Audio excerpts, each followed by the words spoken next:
இந்தாங்க தோசை. ஏல பசிக்குன்னு தோசை கேட்டா 10 நாள் கழிச்சு கொண்டாரு. ஏனுங்க இந்த அடிக்கிற வெயிலுக்கு விறவடுப்புல கொஞ்சம் சுட்டு பாருங்க தெரியும். இதுல கேஸ் அடுப்பு வாங்கி தரனாலும் வாங்கி தரது இல்ல. நேரமாச்சு மாதிரி சொல்றீங்க. திங்குறீங்களா இல்ல நாய் கொண்டே ஓட்டா? முட்டை கொடை கொடியிருக்கான் இருக்குது. ஒரு வேற பசிக்குது.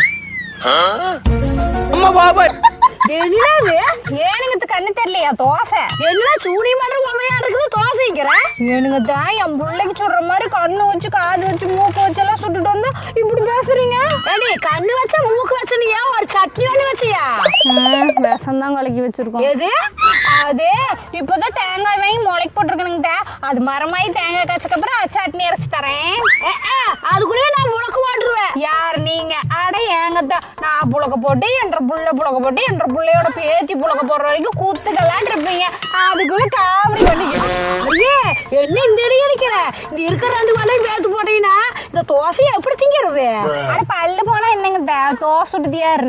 நான் சுடுற தோசை வாயில போட்டா ஐஸ்கிரீம் மட்டும் கரைஞ்சு போயிரும்.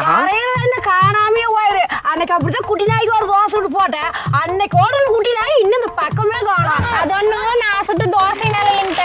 நீங்க வச்சேன்னு சொல்லி ஒரு குழம்பு கொடுத்தீங்களே அதை ஊத்தி வச்சோன்னேதான் மோந்து பார்த்தோன்னே ஒரே ஓட்டமா ஓடி போயிருச்சு.